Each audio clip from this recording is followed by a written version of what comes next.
bonsoir à toutes et tous, merci d'être là. Nous sommes heureux de vous accueillir ce soir pour une nouvelle conférence Tissémétis dans le cadre du cycle Université, une 13e édition sur le thème de la bande dessinée et l'émigration. Donc je vous donne un petit mot rapide sur Tissémétis, l'association que beaucoup connaissent déjà. L'association est implantée dans le quartier populaire de Bellevue à Nantes. Elle a pour objectif de se faire croiser des associations de quartier et de l'engagement citoyen, le monde du travail par les CSE, les structures de l'éducation populaire et les collectifs artistiques et culturels. Les actions que développe aujourd'hui l'association s'articulent autour de l'accès à la culture, la lutte contre les discriminations, le vivre ensemble et puis l'engagement citoyen. Plusieurs moyens sont mis en œuvre pour atteindre ces objectifs, des groupes de travail, des outils, des espaces de réflexion et d'échange, la fête qui a lieu tous les ans en décembre et le fonds documentaire Tissémétis par lequel on organise le cycle Université dont nous sommes sur la 13e édition. Et je vais passer la parole à Hélène, notre responsable du fonds documentaire. Bonjour à toutes et tous. Effectivement, le fonds documentaire vous accueillera aussi avec plaisir sur le parc des Chantiers. Comme Anne-France le disait, effectivement, ce soir, on vous accueille dans le cadre du cycle Université, qui a pour objectif de promouvoir l'accès à la connaissance et au savoir, et de rendre aussi ces savoirs accessibles au plus grand nombre. Donc ces conférences sont vraiment des espaces de savoir, de dialogue et d'échange. Je pense qu'on n'y dérogera pas ce soir sur cet intéressant sujet. Et je vous le dis tout de suite, cette conférence, elle est aussi liée à une exposition qui est actuellement au fonds documentaire, qui s'appelle « Sortir des cases, bande dessinée et migration », qui est une exposition mobile du Musée national d'histoire de l'immigration, avec lequel Tissémétis est partenaire diffuseur. Donc vous êtes invités, bien sûr, à venir voir cette exposition au fonds documentaire jusqu'au 13 juillet. Et on retrouvera aussi l'exposition après la fermeture estivale et peut-être à la rentrée pour des prolongations. Voilà, je vous laisse en très bonne compagnie. Merci beaucoup Hélène, merci Anne-France. Donc j'ai la lourde charge d'animer cette conférence ce soir. Sylvain Bach, le directeur de Tissémétis. Une conférence sur laquelle nous avons souhaité avoir 3 personnes avec nous. Je vais commencer les présentations par vous, Stéphanie Barthelot. Vous êtes donc responsable du centre de ressources, la médiathèque qui porte le nom d'Abdelmalek Sayad, au musée de l'histoire de l'immigration. Je vous laisserai en dire un peu plus ensuite sur l'établissement et sur le rôle de cette médiathèque au sein de l'établissement, mais c'est un établissement public qui a eu, comme chacun le sait, une histoire un peu particulière et qui aujourd'hui fonctionne, a son personnel, mais n'a plus de directeur depuis quelque temps. Voilà. C'est avec le soutien du Festival international de la bande dessinée d'Angoulême que le Musée national de l'histoire de l'immigration a lancé un prix, le prix de la bande dessinée, qui récompense chaque année un ouvrage écrit en français sur les thématiques des migrations, de l'exil, de la mémoire et des identités plurielles. Et c'est l'une de ces autrices et illustratrices, bonsoir, Kélam, qui a donc obtenu ce prix de la BD du musée en 2022, que nous avons souhaité accueillir. Elle a deux romans, un premier roman graphique et autobiographique, que vous trouverez ici sur la table, et puis le deuxième en vente là-bas. Donc le premier, Banana Girl, vous en parlerez bien sûr, et puis la bande dessinée Les Saveurs du Béton, qui nous réunit ce soir, où vous poursuivez le récit de votre enfance sur le quartier de la Nouée à Bagnolet.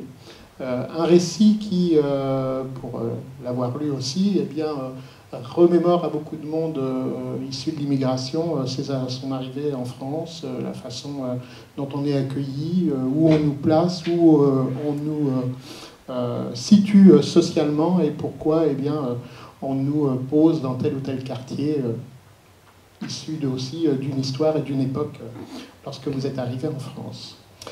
Et nous avons aussi le plaisir d'accueillir M. Laurent Lessousse, qui est professeur d'histoire et de géographie, qui utilise beaucoup la bande dessinée et qui nous expliquera comment il l'utilise à titre pédagogique.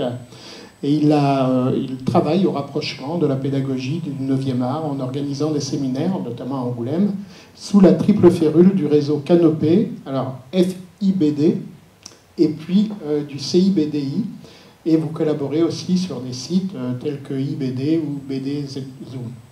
Vous avez écrit des ouvrages pour une exploitation pédagogique de la bande dessinée, et puis pour la collection La BD de 15 en classe. Voilà, j'ai fait les présentations. Avant d'entamer le débat, je vais vous laisser finaliser cette présentation, 2 ou 3 minutes chacun, sur effectivement votre parcours.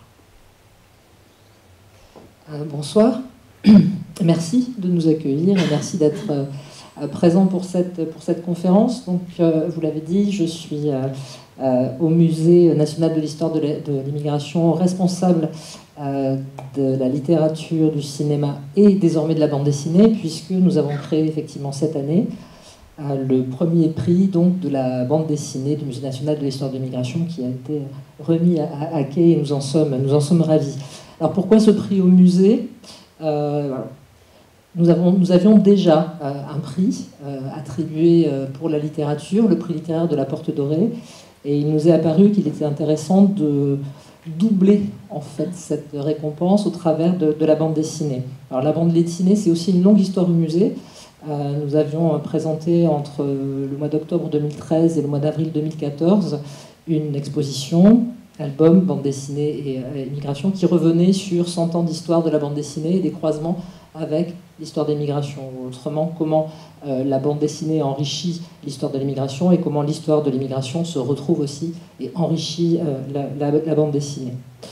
Donc ce constat nous a amené à la création de ce prix.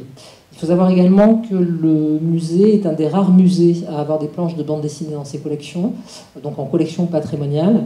On a acquis entre l'année 2012 et l'année 2013 plus de 52 planches originales de bande dessinée, ce qui représente quand même un volume assez conséquent pour une collection patrimoniale. Et nous continuons bien évidemment d'enrichir cette collection. Et puis, suite à l'exposition album, nous avons donc décliné une exposition mobile, donc vous pouvez voir dans les locaux du fonds Tissé Métis, qui est la deuxième version en fait, c'est déjà la deuxième version mobile de l'exposition album qui a vraiment depuis quelques années un très grand succès, qui s'appelle celle-ci Sortir des cases. Voilà. Merci beaucoup. Alors Laurent, on va faire dans l'ordre. Il y a un ordre. Non, moi je travaille surtout là sur la chronique de bande dessinée, notamment sur le site La BD, qui est une base de recherche. Donc si vous tapez migration, migrants, un nom de pays, vous avez tout de suite des séries d'albums sur le sujet. Donc si vous êtes intéressé par ces choses-là, vous pouvez tout de suite avoir des albums de référence. Voilà, simplement. Alors juste un petit mot quand même avant de passer le micro. Comment vous, dans votre cursus, vous en êtes arrivé à travailler pédagogiquement avec la bande dessinée? C'est une longue histoire, c'est une très longue histoire. Je me suis d'abord intéressé à l'image, au cinéma. Je m'occupe aussi d'un cinéma à Poitiers. Et du cinéma, on est vite passé à l'image statique sur des albums. Et puis après, j'ai rencontré des gens, c'est des rencontres. Donc j'ai écrit sur le sujet, dans des albums publiés. Donc c'est intéressant de rentrer la bande dessinée dans l'éducation. Soit on étudie des planches et d'avoir le regard de l'auteur, soit on peut faire soit juste des dessins, soit un texte écrit accompagné de dessins. On en parlera un peu plus tard. Très bien. Ok. Une fin de présentation? Alors, moi, je m'appelle Kay, je suis née à Hong Kong, je suis arrivée en France à l'âge de 6 ans. J'ai grandi en Île-de-France, dans la banlieue parisienne, à Bagnolet. J'ai habité très longtemps, 15 ans, dans une cité qui s'appelle la cité de Lannou. Et il faut savoir que de côtoyer cet environnement-là, ça m'a donné envie de parler de cette cité que je trouve magnifique, architecturalement parlant et cinématographique. Et j'ai voulu raconter donc mon adolescence au travers des saveurs du béton. Et juste un petit mot sur Banana Girl, qui est mon premier roman graphique qui est sorti en 2017 et qui traite de mon arrivée en France, où là on rentre à l'école primaire sans parler un seul mot français et on voit un peu le choc de culture. La BD a 200 ans aujourd'hui. Il est vrai que quand on regarde cette exposition issue du travail qui a été fait au musée de l'immigration, on peut effectivement s'apercevoir de toutes les concordances, aussi bien dans l'histoire que dans l'arrivée des populations, que ce soit aux États-Unis, en Angleterre, en Europe, etc. Et de l'influence justement de cette migration dans l'histoire de la BD, aussi bien en termes d'auteur que aussi bien en termes d'évolution de cette bande dessinée. Je vous laisse la parole sur le sujet, vous en êtes spécialiste. Je vois que ça m'était adressé. Oui, le propos de l'exposition était vraiment d'aller chercher les racines, dans les racines même de la bande dessinée, les premières traces de migration, et ça passe, évidemment, vous l'avez dit, notamment par les États-Unis et l'arrivée des premiers grands auteurs, en tout cas identifiés de BD. Je citerai George McManus, mais il y en a d'autres, avec la famille Illico qui a créé le personnage de Giggs, qui est en fait un personnage d'origine irlandaise comme lui, et donc il fait apparaître déjà assez rapidement dans la bande dessinée la figure d'un étranger aux États-Unis. D'autres vont suivre, Will Eisner, on parlera plus tard d'Art Spiegelman, enfin d'autres auteurs effectivement aux États-Unis qui sont eux-mêmes issus d'une communauté immigrée ou immigrés eux-mêmes, vont effectivement retracer la plupart du temps, pour certains en tout cas, leur parcours au travers de ce médium. Et puis on va retrouver également ce cas en France, c'est intéressant, notamment chez deux auteurs, sans doute les plus célèbres de la bande dessinée française, Uderzo et Goscinny, qui créent donc la figure du Gaulois, et qui sont tous deux, Astérix, je ne l'ai pas nommé, mais je pense que tout le monde y était, et qui sont tous deux d'origine immigrée, puisque Uderzo, ses parents sont immigrés italiens en France, quant à Goscinny, ses parents sont des juifs immigrés ukraino-polonais, si on peut dire. Et donc c'est ces deux auteurs qui vont fabriquer la plus grande bande dessinée française, alors que tous deux issus de l'immigration. Alors Laurent, quand vous utilisez la bande dessinée, vous l'utilisez par rapport à cette histoire liée aux migrations, ou vous l'utilisez par rapport à ses contenus, ses auteurs? On revenait sur Goscinny et Uderzo, c'est vrai qu'on ne se rend pas compte qu'ils sont issus de l'immigration, tout simplement parce que la société française est profondément métissée depuis très longtemps. Et que les migrations ont commencé en France, une terre d'accueil depuis 150 ans, et donc que les auteurs reflètent la même variété de population française. On peut parler de Bilal qui est né en Yougoslavie, mais aujourd'hui, Kay qui est né à Hong Kong, énormément d'auteurs sont d'origine étrangère. Et on reviendra un peu plus tard dessus. Il y a une interrogation sur soit leur propre migration, soit les migrations de leurs parents. Et on va voir la mémoire familiale qui peut rentrer en jeu dans des BD de reportage. Des gens qui vont dire, on va voir Jérémy Dress, qui va se poser des questions sur sa famille qui a été expulsée d'Égypte en 1948. Il va retourner à Alexandrie savoir pourquoi ils ont quitté. Et une autre partie de sa famille vient de Pologne. Il va aller lui-même à Auschwitz, voir où a disparu une partie de sa famille. Donc on est tous liés à une mémoire, on en parlait avant, une mémoire à la fois familiale et une mémoire collective. Il n'y a pas, c'était un leader d'extrême droite en France dans les années 20 qui dit il n'y a pas de peuple français. On est à la fois, il y a l'origine gauloise, mais les Gaulois sont arrivés 600 ans avant Jésus-Christ, les Grecs, les Romains sont arrivés, les Francs après, etc. Il n'y a pas d'unité, comme on peut dire, à un peuple allemand. Et l'extrême droite renvoie toujours à des choses qui sont falsifiées, en fait, sur l'unité d'un peuple. Et la migration, la grande évolution des migrations, c'est que jusqu'aux années 70, elle est aux 3/4 européenne. Donc elle va s'assimiler très vite, il va y avoir une deuxième, une troisième génération. Et là, on a des visions différentes. J'enverrai l'album Portugal de Cyril Pedrosa, qui renvoie à l'histoire de sa famille en venant du Portugal, alors qu'il est complètement assimilé en France depuis très longtemps. Qui est cité dans l'exposition d'ailleurs. Oui, tout à fait. Alors, voilà, on parle de migration. Vous êtes ici ce soir la preuve vivante de la réalité de la bande dessinée aujourd'hui, puis de son histoire avec l'immigration. Vous insérez directement dans les personnages. Il y a beaucoup de vous, c'est autobiographique, dans vos personnages. Comment vous avez travaillé pour en arriver là?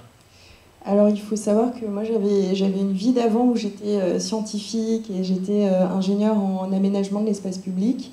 Ce qui voulait dire que je travaillais avec des architectes, des urbanistes, des élus pour fabriquer, voilà, comme ici, des nouvelles villes, de réfléchir à l'espace public, à concevoir voilà, comment est-ce que les usagers vont emprunter les espaces. Donc j'avais ça comme vie d'avant. J'ai travaillé dans des bureaux d'études et ensuite aussi à l'international en Chine. Et ensuite, il faut savoir que moi, le fait d'être déracinée et de passer d'une ville de Hong Kong à une ville comme Paris, à la banlieue parisienne, ça me questionne beaucoup sur quelle est l'influence de l'environnement sur notre personnalité et à quel point on peut s'en imprégner et qu'est-ce qui fait que si j'habite à Hong Kong, je ne serais pas la même personne que si j'habite à Paris, au cœur de Paris, du Marais, ou que si j'habite dans la banlieue. Et je pense que j'avais aussi cette manque de légitimité, c'est-à-dire que je me disais, moi je suis scientifique, je ne suis pas trop artiste, donc je ne sais pas trop comment m'y prendre, et puis je suis un peu arrivée timidement en disant, comme je ne sais pas trop comment raconter des histoires, on va partir simple, on va parler de soi. Et ça a commencé comme ça avec Banana Girl. Et surtout, on en parlait ensemble, c'est que moi j'ai senti un manque de représentation en tant que femme, immigrée, asiatique, vivant en banlieue. Je ne me sentais pas du tout représentée dans la pop culture, comme je pourrais le dire. Donc soit à la télé, dans les livres, dans les bandes dessinées, c'était toujours renvoyé à des stéréotypes. Et donc je m'étais dit, c'est un projet qui est important, parce qu'en fait, ça parle de moi sans parler vraiment de moi, ça raconte des histoires que, j'espère en tout cas, l'intention c'est que tout le monde s'y retrouve dedans. Et c'est comme ça que j'ai fait mon premier livre, et après, Rebelote, deuxième. Voilà. Alors, les représentations du migrant, de l'immigré ont beaucoup évolué. Est-ce que l'un d'entre vous veut un peu en parler, me dire au niveau de la BD, est-ce que vous avez senti cette évolution-là dans ce que les auteurs nous proposent aujourd'hui? Ou est-ce que ça reste un phénomène très marginal? C'est l'évolution de l'autre, en fait. Il y a l'évolution, la vision de l'étranger ou la vision de l'autre qui évolue. Je ne sais pas si on a vu les images, j'ai pris les images de Tintin en bas. C'est des images coloniales qui, en haut, ça date de 1930. Donc, c'est l'image coloniale au Congo belge, puisque Hergé est belge. Et donc, j'ai mis à mettre cette image avec des élèves pour voir tout ce qu'il y a de représentation qui peut être raciste ou tout simplement coloniale. C'est l'opinion majoritaire de l'époque. Et vous avez une deuxième vision, c'est dans l'or noir, où ils tombent sur un bateau qui amène des esclaves. En fait, ils vont être réduits en esclavage alors qu'ils veulent faire le pèlerinage à la Mecque. Et on a une autre vision, et il y a tous les personnages qui sont face à Tintin et un doc. Donc à partir de là, on a une transcription historique. Quelle image on peut avoir de l'autre, de l'étranger, dès les années 20 et 30 dans la bande dessinée. Et après, aujourd'hui, il y a beaucoup de bandes dessinées de reportages, où comme Kay, l'auteur s'implique et donne sa vision des choses. Et on peut dire avec des auteurs, parce que l'immigration, c'est soit des auteurs français, soit des auteurs issus d'immigration. Et j'ai rencontré un auteur qui s'appelle Pat Massioni, qui vient du Congo, en fait. Il a commencé à faire des études dans les années 60, il est assez âgé, et il a commencé à faire des bandes dessinées chrétiennes. Et après, malheureusement pour lui, il a fait de la caricature politique. Et là, il a été arrêté, donc il est venu se réfugier en France, en fait. Et quand je l'ai rencontré, je lui ai dit, t'as fait quoi? T'as rencontré les éditeurs et tout? Non, j'étais m'asseoir dans un square sous un arbre. J'ai un côté africain. Et après, il s'est lancé dans la bande dessinée, mais sans raconter son histoire. Il travaille beaucoup pour les États-Unis, pour le comics, il fait d'autres choses. Donc il y a une bande dessinée aussi originaire d'Afrique ou d'Asie, qu'on peut retrouver en France, mais avec des auteurs qui ne traitent pas forcément de leur migration. Alors, Kay, dans votre terme... Juste, je peux compléter, je crois qu'il y a un peu de questions en une. Il y a à la fois la question de la représentation de l'autre et tel qu'il peut être vu, voire stigmatisé, c'est ce que dit Laurent, assigné et stigmatisé. Mais il y a aussi une évolution, je dirais, qui est davantage liée à l'évolution aussi de la société, qui fait qu'on va montrer différentes figures. On va montrer d'abord l'immigré, le sans-papier, le clandestin, le migrant. Et on évolue aussi vers ça. C'est-à-dire que la bande dessinée s'appuie aussi, qu'elle soit de reportage ou pas d'ailleurs, parce que ça peut être aussi dans des formes de récits de vie, elle correspond aussi à cette évolution du regard qu'on porte sur la figure de l'immigré et du migrant. On voit bien ces dernières années qu'il y a eu pas mal de bandes dessinées qui ont été faites sur les passages de frontières par les migrants. Je pense à un dernier qui est extrêmement dur et qui était dans la sélection du prix d'ailleurs cette année, qui s'appelle Réussir sa migration clandestine, de Salim Zerouki, qui retrace justement la vie, les parcours de migrants en fait depuis l'Afrique subsaharienne jusqu'à l'Europe. Donc c'est aussi des choses qui sont interrogées dans la bande dessinée, donc qui est quand même très en prise aussi avec l'actualité. Et c'est d'ailleurs quelque chose qu'on va retrouver dans le cinéma également, où le cinéma finalement dans sa représentation reste aussi collé à l'évolution de la société. Moi, ce que je voulais juste rajouter, c'est que, enfin, moi, en tant que lectrice, comment dire, en tant que public, c'est vrai que le mot immigration, migrant, migration, ça peut faire peur aux gens. En fait, ça génère quand même des questionnements politiques, etc. Et ce que je trouvais intéressant, c'est justement d'humaniser derrière ça, à travers les récits, donc en prenant mes parents, la vie de mes parents, et de finalement utiliser cette histoire-là d'arriver en France, et d'utiliser mes parents en disant eux, leur migration, c'est pas la même histoire que moi. Et je trouve ça intéressant aussi d'avoir plusieurs générations dans une même histoire, et de voir comme des sujets comme le racisme, finalement mes parents ne vivent pas du tout le racisme de la même façon que moi. Et nos vécus ne sont pas du tout les mêmes d'une génération à l'autre.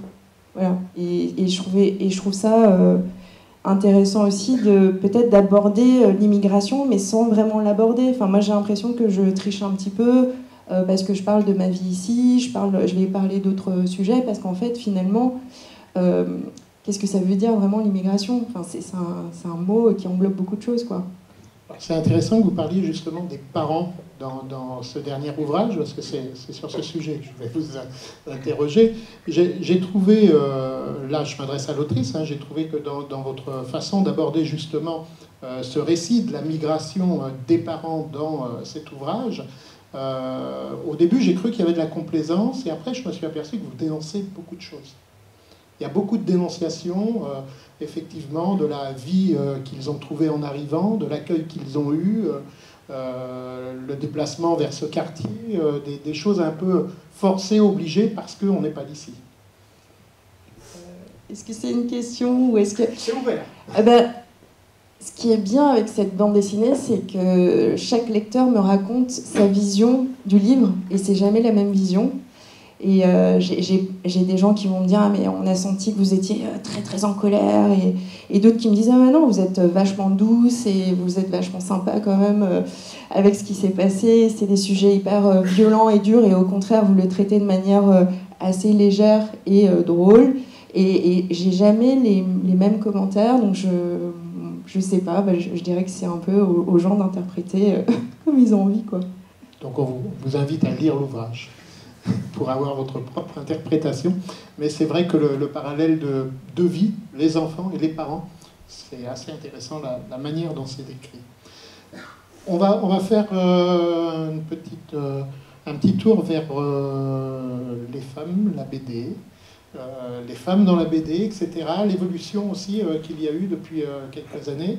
Les auteurs, les illustratrices n'en sont toujours pas très nombreuses. Voilà, est-ce que ça évolue? Est-ce qu'il y a des exemples? Alors, pendant très longtemps, c'est moi qui prends la parole. Pendant très longtemps, il y a eu très très peu de femmes dans la bande dessinée. Il y a eu Claire Bretéché dans les années 70 et très peu de gens avec. Ça dépend des pays. Au Japon, la moitié des auteurs sont des autrices. Parce qu'il y a un grand public féminin, et c'est des femmes qui s'adressent aux femmes. Voilà. Et il y en a de plus en plus. On est passé de quelques pourcents à plus d'un quart aujourd'hui, et pratiquement on va se diriger vers la moitié. Il y a une évolution récente qui est très très forte, qu'on retrouve dans... Quand vous dites la moitié, pour être précis. Des auteurs. Des auteurs. Alors, on n'est pas à la moitié. Au niveau mondial, ou on continue de parler France, du Japon? là je parle de... France. Au Japon, c'est la moitié. D'accord. Il y a énormément de femmes auteurs qui ont un très très grand succès. Je renvoie au vieux manga des années 70 sur... j'ai oublié les titres, qui se passent dans la France du XVIIIe siècle. C'est des femmes qui ont des très grands succès. En France, il y en avait très peu. C'était un milieu d'hommes, c'est en train de changer. Et on le retrouve aussi dans les autrices qui parlent de migration. Il y a Li Chinlin qui vient de Formose en face. Et c'est la même problématique, c'est une question de mémoire. Elle a migré, elle a voulait faire de la bande dessinée en France. Elle a quitté le Formose, donc c'est Taïwan, pour venir là. Et elle a fait différents ouvrages très intéressants où elle parle à la fois de son île, l'interrogation qu'elle a eue, parce que c'est une île en fait à la fois avec une population chinoise qui vient du continent, avec des populations locales, et comment elle s'adapte à la France avec des problèmes d'acclimatation, c'est une autre culture, et son rapport à sa propre famille, à sa mère notamment, qui est restée dans l'île. Donc c'est une interrogation à la fois sur la migration, mais aussi sur l'exil et sur le rapport entre deux pays, aller entre deux pays. Donc on a de plus en plus de femmes qui racontent des histoires universelles, et c'est une évolution naturelle dans l'art actuel. Et au niveau des personnages? Alors, sur les autrices, peut-être oui. J'aimerais rebondir aussi, puisqu'en fait, effectivement, il y a une sous-représentation. Les autrices elles-mêmes le disent, s'en plaignent beaucoup. Et ça fait l'objet de débats chaque année, d'ailleurs, au Festival international de la BD d'Angoulême. Il y en a pourtant qui sont apparus, je dirais, à l'aube des années 2000, et moi j'en identifie 4 qui me semblent intéressantes vraiment dans le sujet qui est le nôtre, c'est-à-dire cette question effectivement de la représentation des migrations ou de l'immigration, qui sont elles-mêmes immigrées. Il y a Marjane Satrapi, qui quand même avec Persépolis en fait en 2000 ouvre la voie. Marjane Satrapi d'ailleurs qui va être une des rares femmes à obtenir le Fauve d'or à Angoulême quelques années plus tard, non pas pour Persépolis mais pour Poulet aux prunes en 2004. Il y a Marguerite Aboué, qui est donc l'autrice de Aya Diop-Ungon. Je pense que voilà, on la voit justement à côté de Persépolis. Donc elle est scénariste. Zaina Abirached, qui est également une autrice, alors elle d'origine libanaise, dont on a souvent rapproché le style de celui de Marjane Satrapi. Elles sont toutes les deux influencées par les grands aplats noirs de David Bay. Donc c'est vraiment, on retrouve ça dans leur style. Et une autrice qui est moins connue, qui est Marzena Słowa, qui est une autrice d'origine polonaise, qui a écrit une série qui s'appelle Marzi et qui raconte son enfance de petite polonaise et son émigration en France. Et ce qui est intéressant en fait, c'est chez quatre femmes-là, c'est qu'elles partent vraiment de leur propre parcours, de leurs propres histoires familiales en fait, pour se mettre en scène au travers de la bande dessinée. Donc ça c'est assez intéressant. Ouais, et moi sans ces personnes-là, je ne me serais jamais lancée dans la bande dessinée parce que moi, c'est vraiment en ayant découvert l'exposition au musée sur la bande dessinée et l'immigration, je me suis dit, ah ouais, en fait, il y a des possibilités et pourquoi pas moi. Et je pense que je suis rentrée dedans en me disant, il y a des gens qui ont pu le faire et c'était possible. Et vraiment, la question de la représentation, c'est tellement important. C'est tellement important et moi je suis très heureuse d'arriver même dans le métier où j'étais vraiment entourée de femmes, de Claire Fauvel, d'Anne Simon, de Lisa Mandel et c'est drôle parce qu'au départ quand on m'interviewait sur justement d'être une autrice femme dans le milieu de la BD, je disais ça va, moi j'arrive, j'ai des copines, tout va bien. Et sauf qu'en fait je me rends compte quand je vais au Festival d'Angoulême ou quand je suis dans une librairie classique on va dire, en fait, là, je me dis, ah ouais, en fait, il n'y a quand même que des hommes. Et c'est là où je me dis, ah ouais, en fait, on n'est pas si nombreuses que ça. Et puis encore, femmes racisées, encore moins. Donc, moi, je pense que c'est en devenant en rentrant dans la profession où j'ai réalisé à quel point on était peu. Alors, où sont les 50%? On est passé de moins de 5% à 20-25%. Et le dernier Grand Prix d'Angoulême, c'est Julie Doucet, qui est une Canadienne, qui vient d'avoir le prix. C'est la 3e après Prétéché et Florence Estac en 2000. Très bien. Alors, on va revenir maintenant sur les personnages, puisqu'on a les autrices et leur place dans la bande dessinée, mais les personnages aussi. On peut avoir des autrices qui dessinent les hommes, qui dessinent des femmes. Est-ce qu'il y a eu une évolution à ce propos-là? Sur la question d'immigration, je dirais que c'est les 4 vraiment qu'on a cités, en y ajoutant Kay, qui vraiment sont dans l'auto-représentation, et c'est elles aussi qui vont donner le trait à ces femmes d'origine immigrée, issues de l'immigration. C'est vraiment, je pense, ces 4-là. On va retrouver aujourd'hui effectivement des personnages de femmes, mais des bandes dessinées qui ne soient consacrées qu'aux femmes. Hormis ces exemples-là, je ne vois pas trop. On peut citer Catel là, qui va réaliser le livre est sorti, ou va paraître en tout cas une biographie de Joséphine Baker. C'est sorti. Ça y est, Christine Baker, qui est une migrante aussi. Et une migrante, tout à fait. Mais sinon, effectivement, les femmes sont représentées dans une masse d'autres personnages. On peut citer quand même le dernier ouvrage de Sandrine Martin, l'année dernière, en 2021, qui a écrit Chez toi, Athènes 2016, qui met en fait c'est une bande dessinée assez intéressante puisqu'elle a été créée dans un cadre au départ qui était un cadre plutôt scientifique. Elle a collaboré avec une anthropologue en fait qui travaillait sur les témoignages et sur les trajectoires de femmes migrantes enceintes, réfugiées aux frontières de l'Europe. Et Sandrine Martin, en fait, s'est attachée aux témoignages de ces femmes-là pour construire donc, cette bande dessinée qui reste une fiction, hein, mais très inspirée, et qui raconte en fait l'histoire d'une femme, d'une réfugiée syrienne à Athènes, une réfugiée syrienne enceinte à Athènes. Et là, on a vraiment un personnage de femme qui n'est pas dessiné par qui n'est pas un personnage auto-représenté, mais qui est vraiment la création de ce personnage, de cette femme-là, et qui donc rencontre une sage-femme elle-même grecque. Et c'est un beau dialogue en fait qui se joue à la fois dans le graphisme et dans les textes entre ces deux femmes-là. Mais les personnages féminins restent assez rares, ou en tout cas ne sont pas identifiés comme tels. Dans votre ouvrage, effectivement, bien sûr, puisque si on est un peu autobiographique, il y a beaucoup de femmes, il y a la mère, il y a les amis, il y a vous-même. C'était voulu dès le départ, je veux dire, vous n'auriez pas transposé dans le genre. Je crois que comment dire, quand on fait une bande dessinée, moi je ne sais pas si j'intellectualise beaucoup. En vrai, moi ce que je me dis, c'est comment est-ce que je prends un lecteur, je le prends par la main et je le ramène avec moi dans l'histoire et on se balade ensemble pendant peut-être 1 heure, et comment lui raconter une histoire et qu'il ait envie de tourner la page à chaque fois. Moi je me dis juste ça. Après, c'est juste parce que moi je suis une femme, que j'ai grandi avec des copines, et du coup ça fait une histoire avec beaucoup de femmes.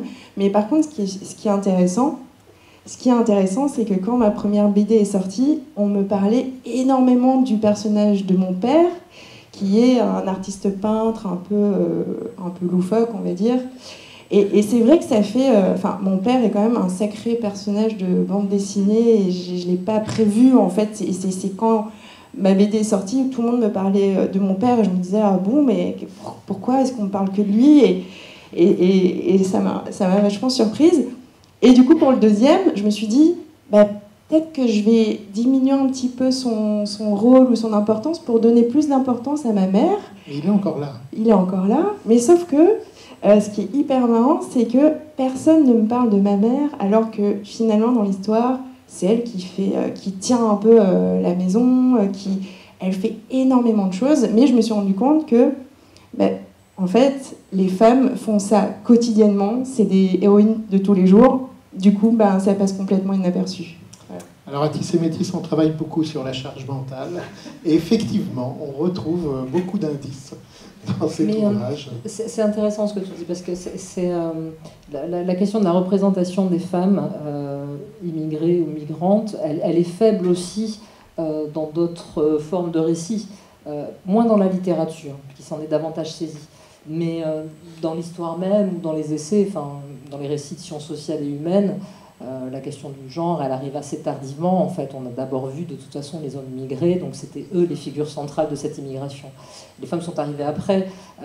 À ce titre, il y a je cite sciemment la trilogie de Yamina Benguigui, puisqu'elle a été adaptée par ailleurs en bande dessinée par Jérôme Ruy en 2011 au travers des Mohamed.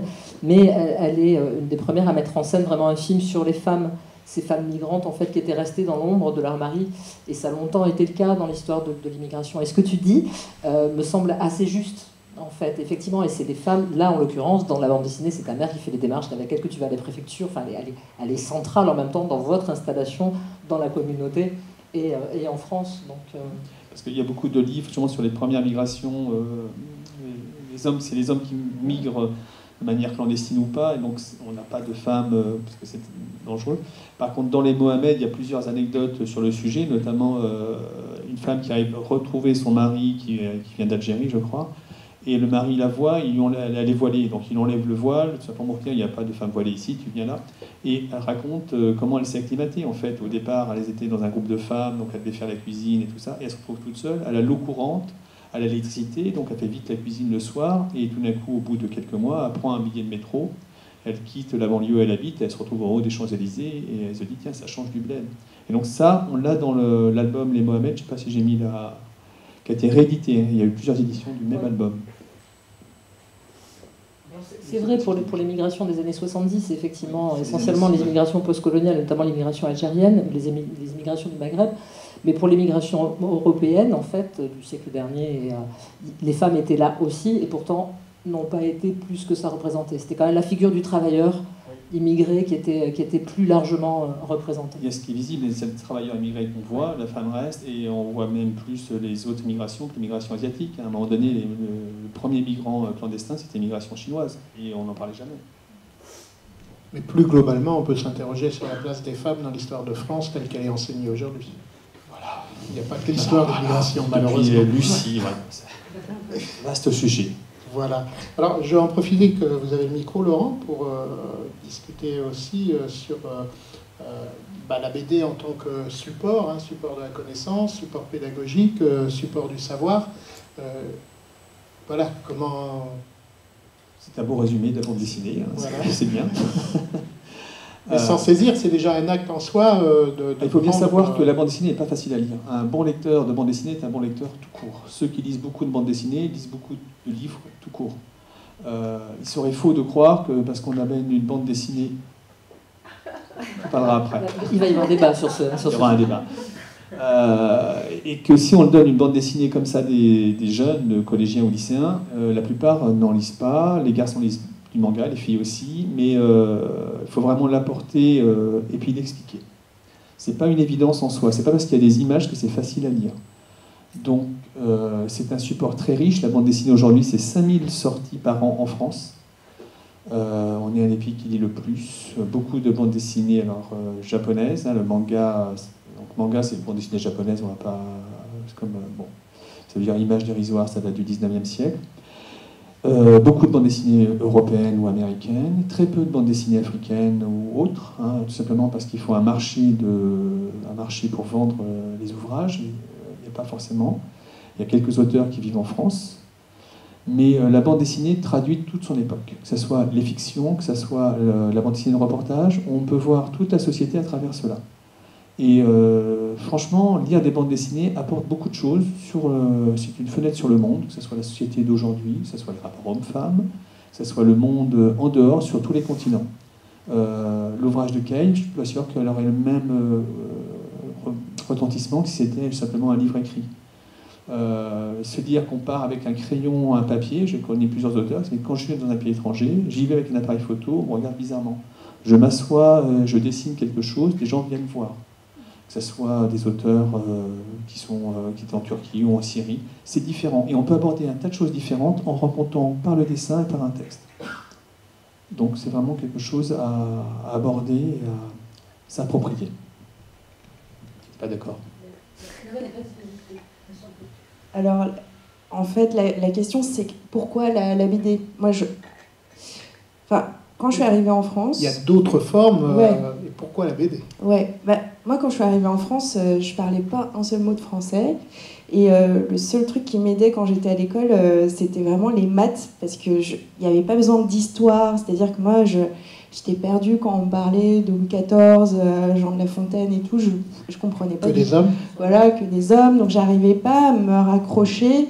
J'avais pas la culture. Et les mots étaient compliqués pour moi. Et donc, moi, je me raccrochais à des choses, les symboles, donc les mathématiques, et le dessin. Et je m'en sortais que comme ça. Et je pense que le dessin, ça apporte quand même quelque chose de fort, parce que c'est graphique, c'est visuel, on n'a pas besoin de mots. Et moi, il y a des passages dans mon livre, les passages où j'arrivais pas à dire les choses avec les mots. En fait, j'employais le dessin, et notamment, je sais plus si vous l'avez, mais c'est un passage en fait où on voit mon père qui dessine et en parallèle ma mère qui travaille. Et bref, et je trouve ça super de pouvoir utiliser juste le dessin pour donner des émotions sans utiliser les mots. Et c'est beaucoup plus fort, en fait. C'est beaucoup plus fort parce que là, le lecteur, il interprète lui-même. Il est justement, on utilise son intelligence et on lui dit, bah, tu peux interpréter comme tu veux. Et moi, c'est ça que j'aime bien à travers le dessin. Voilà. Ça me fait penser à une très belle bande dessinée qui est celle de Shontan, ou Van Opère, qui est une des rares bandes dessinées sans texte et qui est vraiment de l'image pure donnée. Enfin, si vous avez l'occasion de feuilleter cette bande dessinée, elle est vraiment magnifique. Et c'est vraiment, voilà, le dessin est là et dit tout.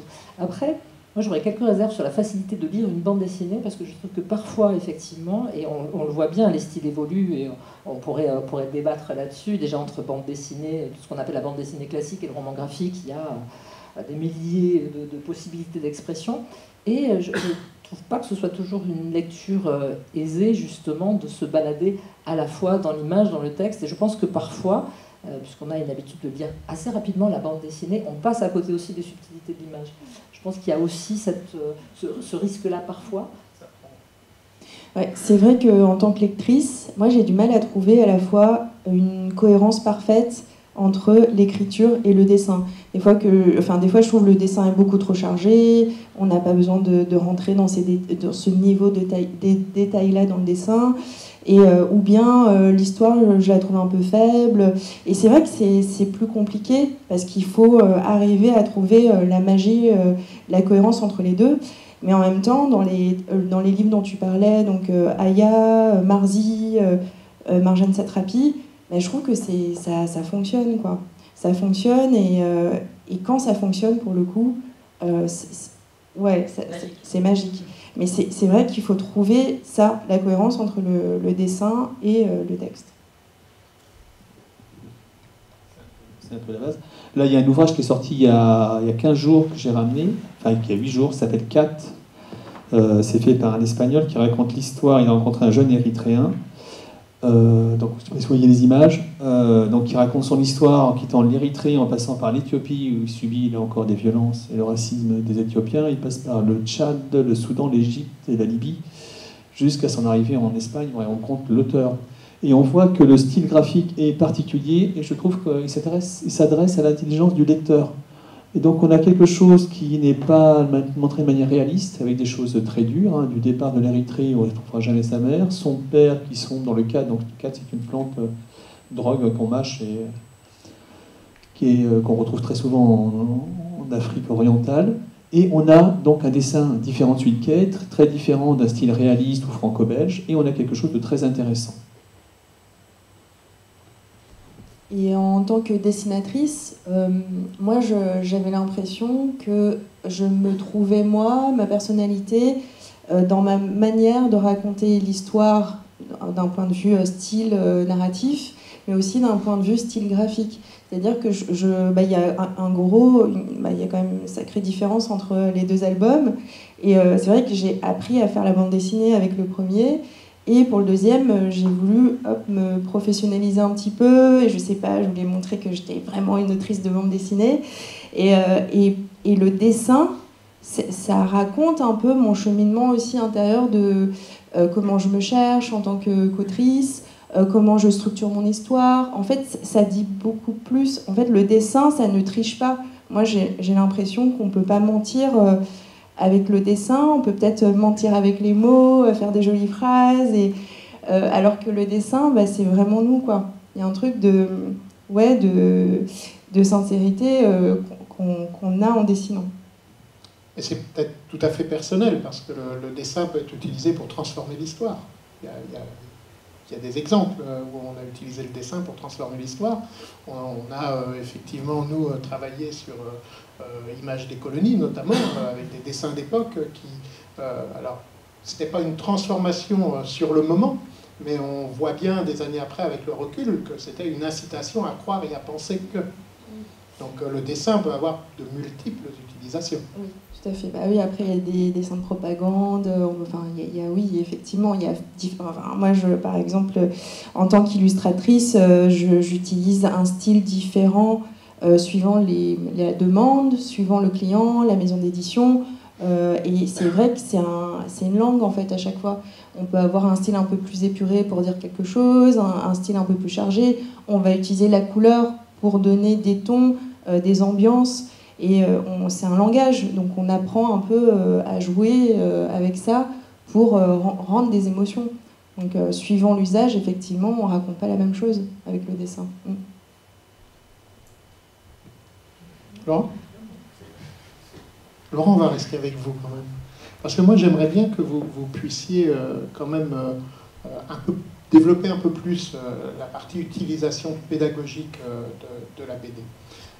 Parce qu'on peut penser, en étant en dehors, de se dire, ben voilà, un enseignant, un professeur, quel qu'il soit, utilise la BD parce que c'est facile, parce que les enfants, les jeunes vont rentrer dedans facilement, ça a un petit côté ludique, mais on va y chercher autre chose. Oui, d'abord, on a vu que ce n'était pas facile, c'est une lecture, ça s'apprend, il y a des codes qu'ils maîtrisent eux ou pas, parce qu'ils n'en lisent pas forcément. Ceux qui ne lisent pas de bande dessinée, il n'y a pas de bande dessinée chez eux. Après, on peut l'aborder de différentes manières dans le secondaire, dans le primaire, secondaire, même plus tard. Il y a l'aspect art plastique, c'est-à-dire le dessin, quels sont les cadres, etc., comment on peut faire une bande dessinée. Raconter une histoire. La bande dessinée, c'est un dessin, on raconte une histoire. S'il n'y a pas d'histoire, il n'y a pas de bande dessinée. Au Japon, en manga, les grands auteurs les plus célèbres, c'est les scénaristes. Tout tient par le scénario, l'histoire. Si l'histoire est légère, c'est pas intéressant, on laisse tomber, même si le dessin est beau. Le dessin doit être au service de l'histoire.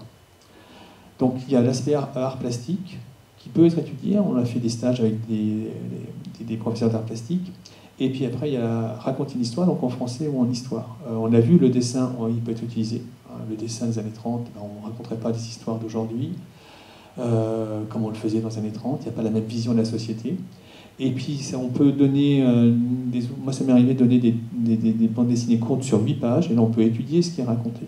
On peut étudier, on rentre en empathie relativement rapidement avec soit le narrateur, soit le personnage. On peut partir sur 3 cases, sur différentes périodes historiques ou géographiques. On peut voir des paysages, on peut étudier cela. On l'a vu avec Kat, ce qui se passe en Éthiopie avec des gens érythréens. C'est pas évident. Et je dirais, au-delà de l'immigré, c'est l'autre en face de soi. Comment prenez des Français, amenez-les à l'étranger, on ne mange pas tous à midi, on ne mange pas tous de la même façon déjà, on ne s'habille pas tous de la même manière. Et donc c'est important d'avoir cette ouverture vers autre chose. La bande dessinée est un art, l'art permet cela, et les techniques de la bande dessinée permettent d'aborder plein de choses différentes. Alors, au musée, le choix qui a été fait à un moment de s'emparer de la BD pour le musée, pour raconter l'histoire de l'immigration, c'est arrivé comment qu'est-ce qui a été le déclencheur, et aujourd'hui, le travail qui est fait vers quel objectif?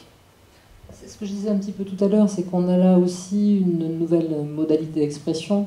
Nouvelle, on voit bien qu'elle n'est pas si nouvelle, mais qui en tout cas est vraiment intéressante parce qu'elle propose une vision aussi qui est encore différente de celle de la littérature, celle du cinéma, et qui, confrontée au récit des sciences sociales et des sciences humaines, vient l'enrichir.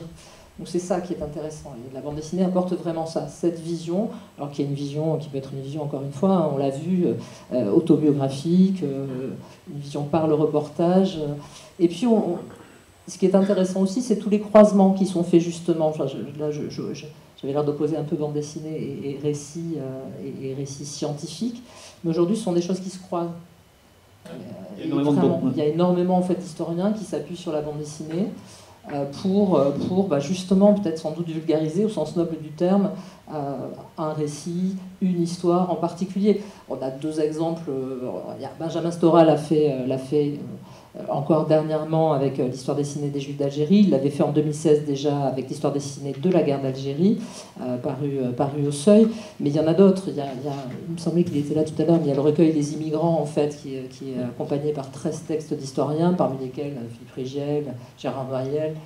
Gérard Noiriel vient de sortir l'histoire populaire de la France en 2 tomes en bande dessinée. Voilà. Donc c'est quelque chose vraiment dont se saisissent aussi les historiens, parce qu'on voit là qu'il y a vraiment un médium qui est favorable en tout cas à la diffusion et à la diffusion des savoirs, ce qui n'était pas nécessairement le cas le cas avant ça aussi. C'est intéressant de constater ça, y compris du côté des éditeurs, où on voit aujourd'hui aussi des éditeurs classiques, je parlais du Seuil tout à l'heure, qui se mettent aussi à développer de la bande dessinée. Et l'histoire revient là aussi, on le voit cette année, revient au centre aussi de la bande dessinée. Je pense à 2 titres qui sont parus aux éditions Les Arènes en bande dessinée. Il y a Les Portugais, sur l'histoire de jeunes Portugais qui émigrent dans les années 70, et De sel et de sang, qui revient sur le massacre d'Aigues-Mortes, qui était le massacre des Italiens à Aigues-Mortes en 1893. Donc il y a beaucoup de croisements aussi à faire. Et cette lecture, en tout cas, de l'histoire par la bande dessinée, qu'elle soit accompagnée ou pas par les historiens, reste une vision intéressante de l'histoire. On peut citer d'ailleurs les magazines Topo, la revue Topo et la revue Dessinée, où on sent que maintenant on utilise des sujets presse, d'actualité, des dossiers, on va les traiter avec le dessin. Et moi, en tant qu'illustratrice, dessinatrice, j'ai beaucoup d'éditeurs qui m'appellent en me disant en fait, là, on ouvre une nouvelle branche bande dessinée et on veut démocratiser, on veut parler de sujets politiques, historiques. Et c'est assez récent. En tout cas, je pense que c'était pas... la bande dessinée, elle se démocratise, on s'en sert de plus en plus. Moi, quand je vais lors des rencontres scolaires, les enseignants, c'est vrai qu'ils utilisent un petit peu les bandes dessinées pour faire une entrée vers la littérature. Alors, c'est d'ailleurs dommage, parce que en fait, c'est de la littérature en soi, hein, la BD, mais c'est vrai que je trouve qu'en France, il y a toujours ce truc de la grande littérature et il y a la bande dessinée un peu pour les enfants. Mais en tout cas, peu importe, ce qui est intéressant, c'est qu'on puisse arriver avec des sujets que les enfants... C'est ça, c'est une fenêtre en fait. Ça leur donne une fenêtre sur le monde. Et comme il y a... souvent, il y a de l'humour, du coup, ils prennent ça pas trop sérieux et ça leur donne envie. Donc, ils ont encore envie de lire d'autres livres après. Et c'est ça qui est chouette. Là, c'est le sujet ce soir, hein, du format singulier qu'est la BD pour parler de l'immigration, mais parler aussi du racisme, parler des discriminations, etc. C'est un épiphénomène au milieu de tout ce qui sort dans une année, ou bien vous avez la sensation qu'aujourd'hui, les auteurs et les autrices se saisissent de ces sujets? Il faut bien savoir qu'il y a 40 ans, il y avait 200 bandes dessinées qui sortaient chaque année, et là on est passé à 5000.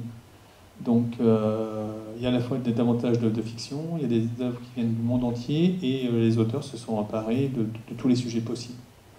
Donc quand ils s'emparent de tous les sujets possibles, ils s'emparent d'autobiographie, parce qu'ils racontent leur histoire ou l'histoire de leur famille, comme Jeremy Dress, issu de l'immigration, que ce soit Pedrosa avec le Portugal, ou de tous les sujets possibles. Donc il y a leur histoire personnelle, et puis on les envoie ailleurs. Il y a Amazi qui raconte l'histoire d'un immigrant marocain, Amazi berbère, hein, qui prend un bateau, qui se retrouve aux Canaries, et qui est expulsé, qui se retrouve au Maroc, et là on le rencontre. C'est la suite de son histoire. Donc la bande dessinée est tellement riche qu'on peut voir tous les sujets possibles et imaginables, dont l'immigration, dont le rapport à l'autre, dont le rapport à l'exil, immigration et exil. On voit beaucoup de gens qui sont pris entre deux pays, en fait. Hein. Si on part d'un endroit pour aller à un autre, on est entre les deux. Donc ça, c'est très très intéressant. Après, je nuance un tout petit peu, parce qu'effectivement, il y a beaucoup de... Comment ? Bien nuancé. Oui, j'aime bien nuancer. Mais si on reste sur la production française, de bande dessinée française francophone, effectivement, autour des thématiques dont on discute ce soir, on reste sur un volume assez faible, quand même, de parution annuelle. Hein. On est sur une vingtaine de titres, là où en littérature, pour vraiment travailler sur les deux, on va facilement être autour de... Et là, je parle pas de tout ce qui sort en très très petite maison d'édition, en tout cas pour la littérature, mais on va être sur un volume qui va être plutôt entre 70 et 100 romans sur la question. Sur les questions, puisqu'effectivement, on l'a dit, la question de l'immigration en pose d'autres, évidemment, la question de l'exil, la question de l'enracinement, la question du racisme, la question de l'hospitalité, qui est aussi, l'hospitalité pour le coup, un sujet qui a été aussi très bien traité et abordé par la bande dessinée. La mémoire familiale. La mémoire. Ça, c'est aussi une de vos caractéristiques dans votre écriture, dans votre dessin, de parler de la mémoire familiale. C'est quelque chose qui est central. Mais ça revient à ce qu'on se dit, c'est ce que je disais tout à l'heure, c'est que je pense que c'est parti du fait que j'avais de la matière à côté de moi, donc c'était facile d'utiliser mes parents.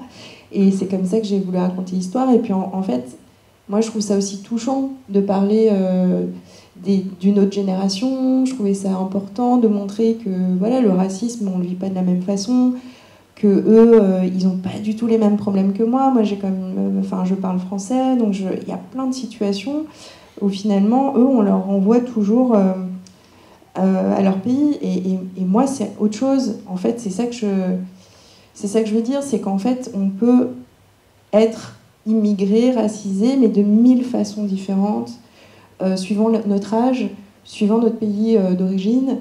Il n'y a jamais la même histoire. Et puis moi, quand je vois des amis, parce que c'est vrai qu'à la sortie des 2 livres, j'ai rencontré énormément de femmes asiatiques, et je peux vous garantir que personne n'a la même histoire. Et je trouve ça dommage d'être finalement si seul en BD, parce que et moi, c'est ce que j'espère, c'est que tous les ans, qu'il y ait des émergents, enfin des auteurs, autrices qui arrivent à créer leur projet. Là, je pense à Baume du Tigre, mais j'ai oublié le nom de l'autrice. Ouais. Mais on voit bien la petite boîte. La petite boîte de Baume du Tigre, ouais. Ouais, 4-5 ans.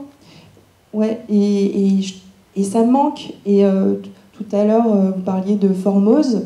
Et moi, c'est vrai que j'ai commencé aussi à lire Formose, et je me dis, ah bah enfin, une bande dessinée avec une femme asiatique qui parle de son histoire, et qui n'est pas du tout la mienne, parce qu'elle, c'est Taïwan, et puis elle ne le vit pas du tout de la même façon. Là, elle vient de sortir un nouveau livre.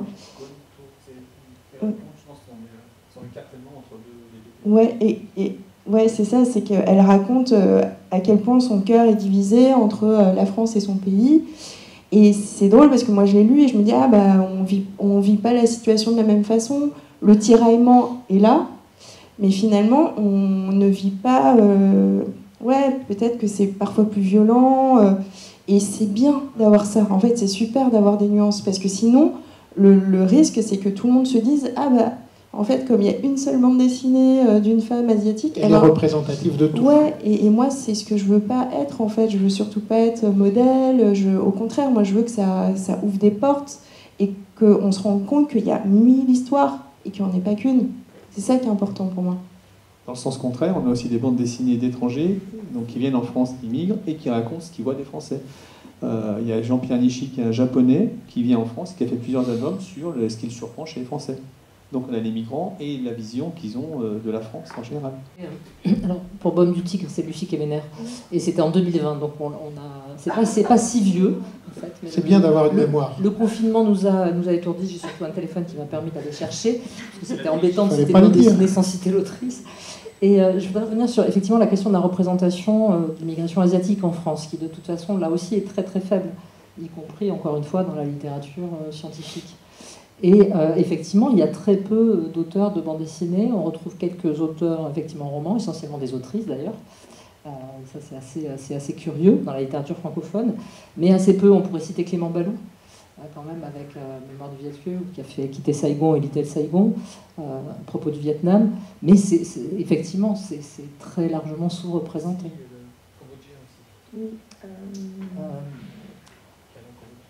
Oui.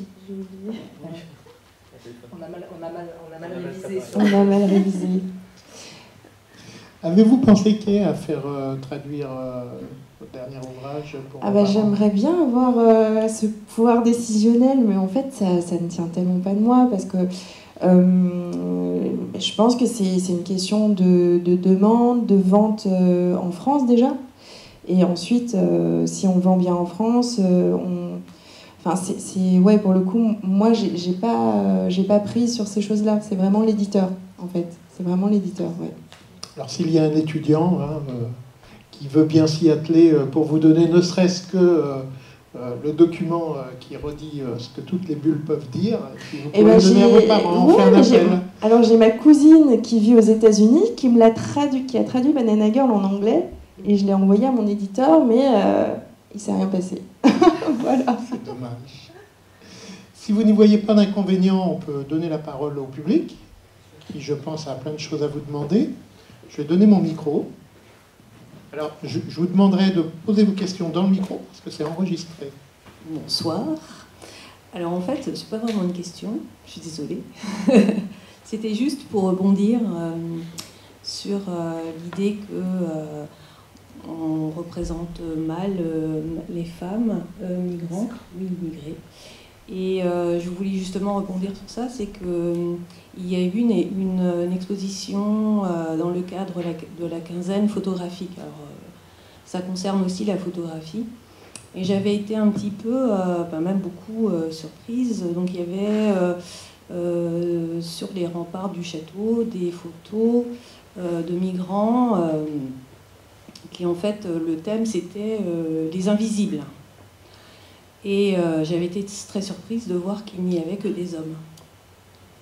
Et j'avais posé une question justement aux personnes qui étaient à côté de moi et je trouve ça quand même très très bizarre. Comment se fait-il qu'il n'y ait que des hommes de représentés?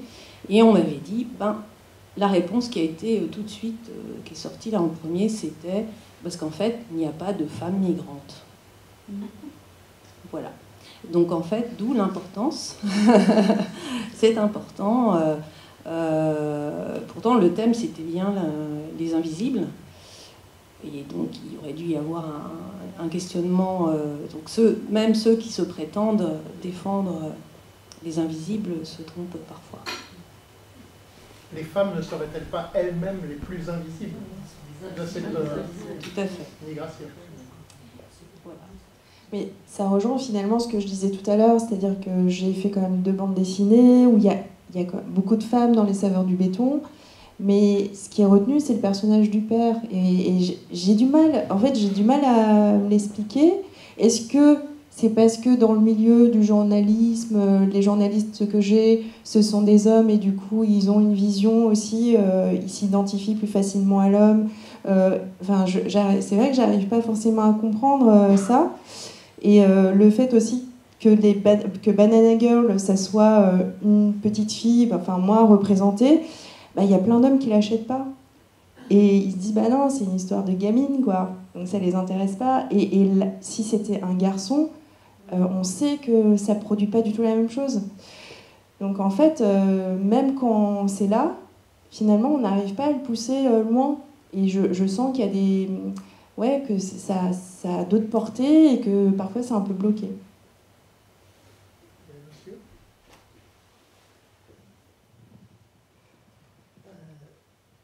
Bonjour et merci de ce que vous avez dit, parce qu'on a bien écouté, bien entendu. Et madame a parlé des invisibles et des invisibilités.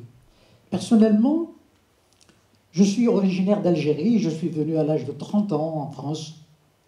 Et je connais quand même ce pays qui s'appelle l'Algérie et dont on parle encore aujourd'hui, même à l'Assemblée nationale, comme je l'ai vu, et ça m'a fait rire, pour ne pas pleurer.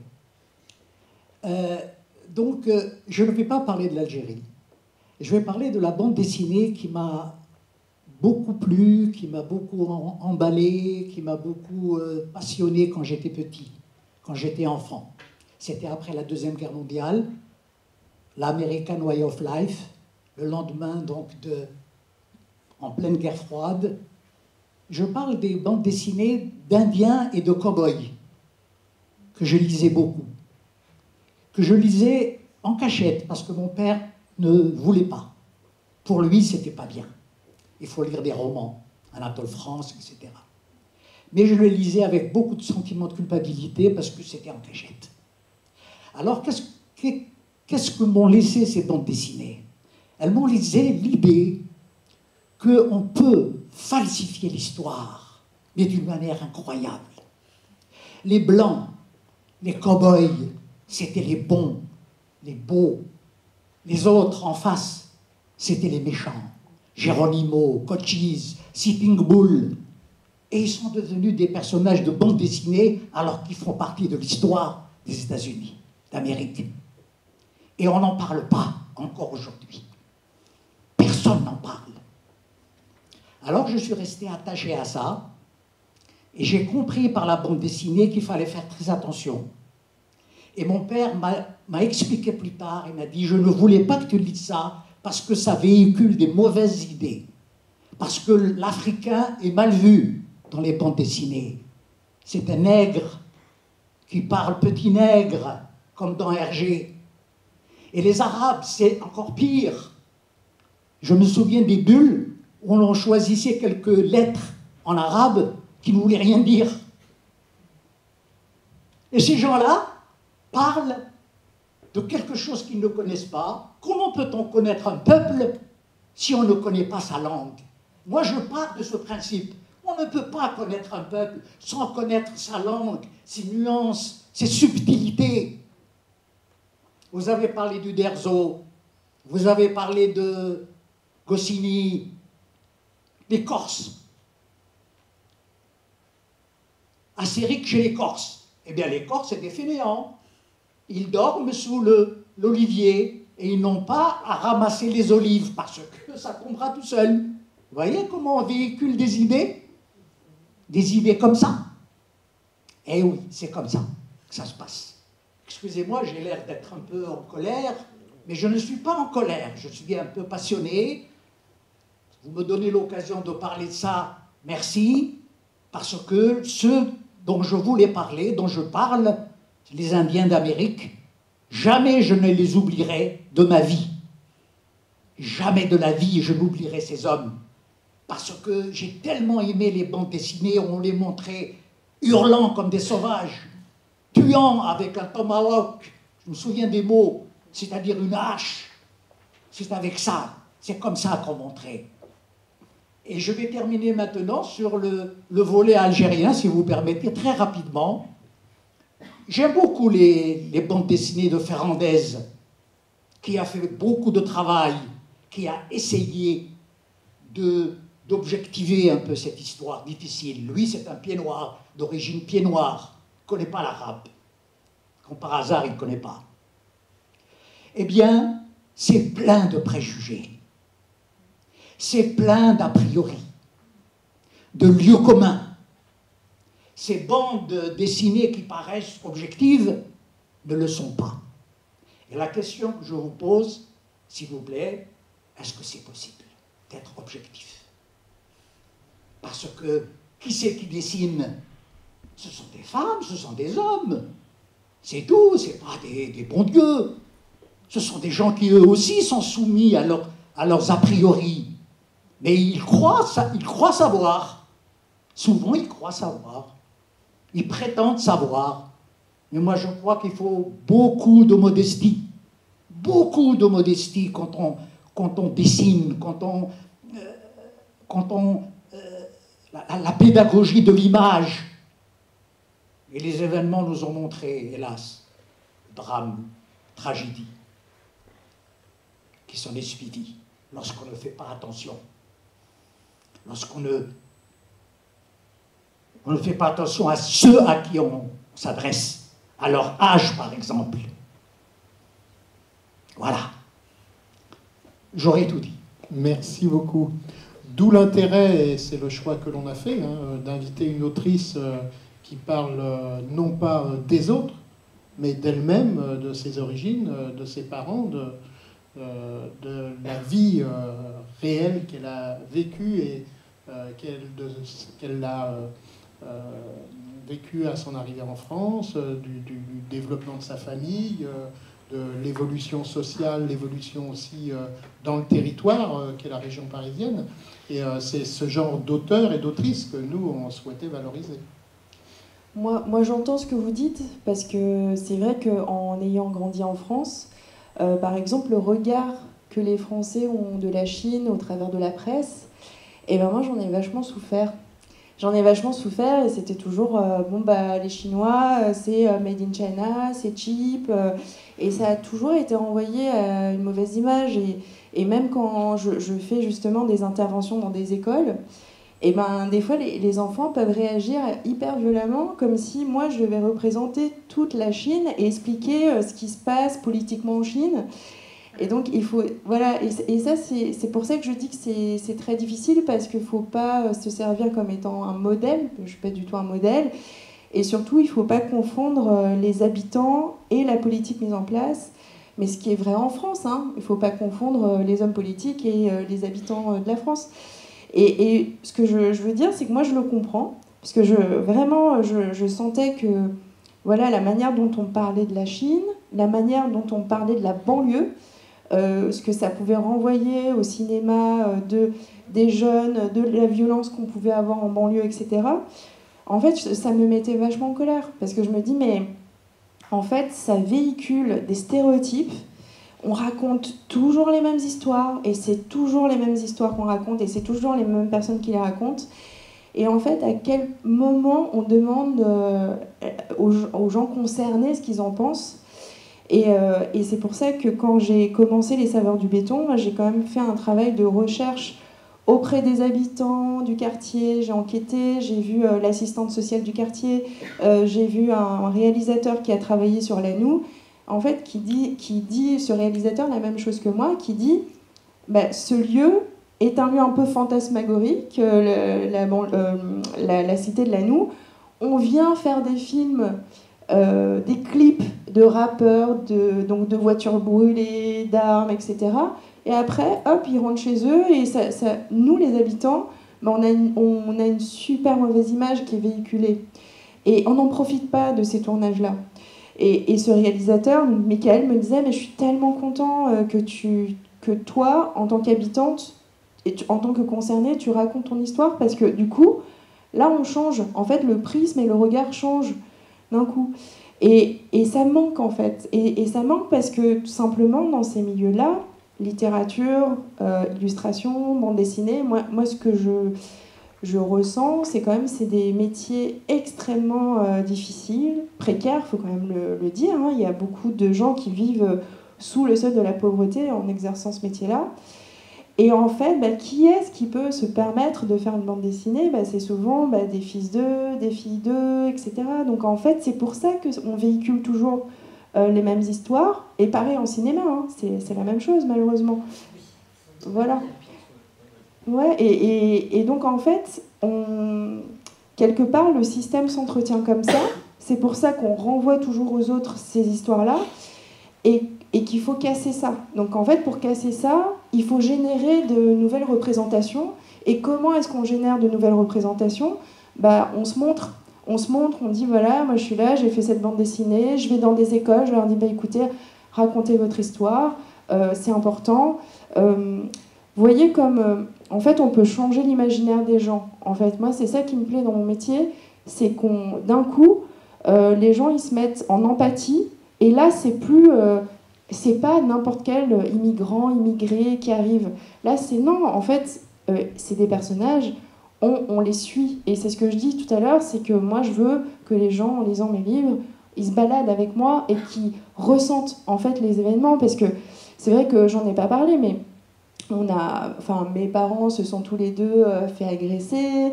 Là, je peux revenir encore sur la pandémie qu'on a eue, le racisme contre les Asiatiques. Enfin, je pourrais vraiment en parler, mais ce que je veux dire, c'est que derrière le racisme, c'est une méconnaissance, une peur de l'autre. On a peur des autres. Et comment est-ce qu'on arrive à faire en sorte que les gens aient moins peur de nous, quelque part ? C'est de dire, regardez ma vie, regardez ce que c'est. Est-ce que finalement, moi, mon histoire et votre histoire, on s'y retrouve, on est juste des êtres humains, quoi. Et en fait, c'est ça que je veux provoquer. C'est peut-être que dans mon premier ouvrage, j'étais dans la découverte d'une confrontation de cultures. Et je montrais les différences qu'il y a entre la France et la Chine. Mais dans le second, finalement, ce que je cherche à faire, c'est de dire, ok, mais on a des différences, mais regardez comme on a des ressemblances. Et les ressemblances, c'est...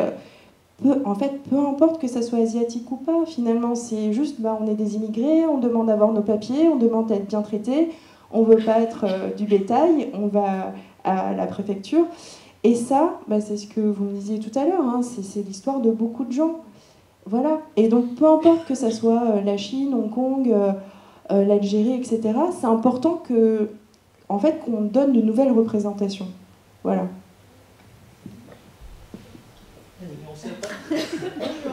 Non.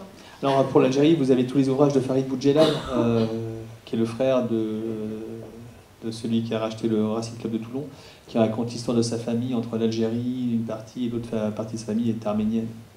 Et si vous vous intéressez à l'histoire d'Algérie, il y a un ouvrage qui vient de sortir, historique, sur la princesse Kaïna, la princesse berbère.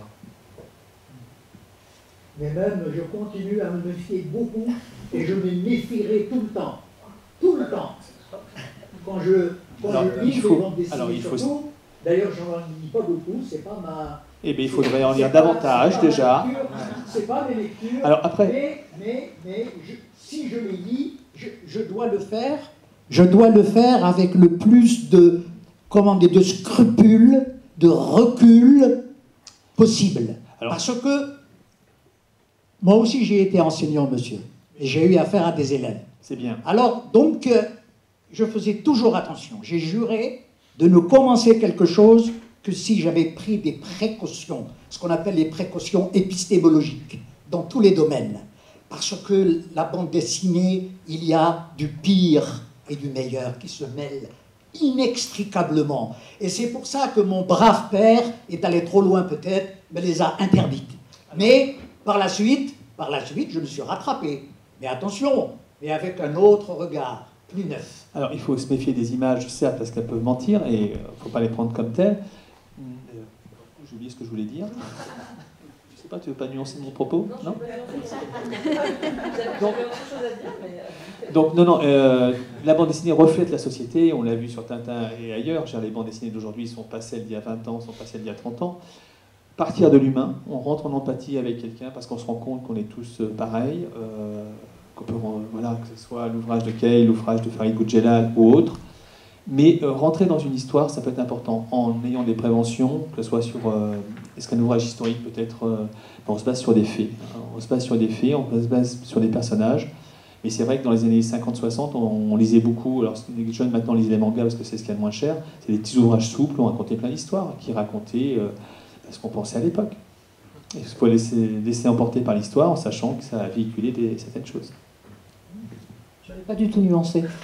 Je pense qu'effectivement, vous l'avez dit, hein, la bande dessinée notamment dans les années des années 50 aux années 70 véhicule énormément de stéréotypes. Et Uderzo et Goscinny en font partie. Il faut rappeler que le premier Astérix il sort en 59, le dernier qui est signé Uderzo 77. 76-77.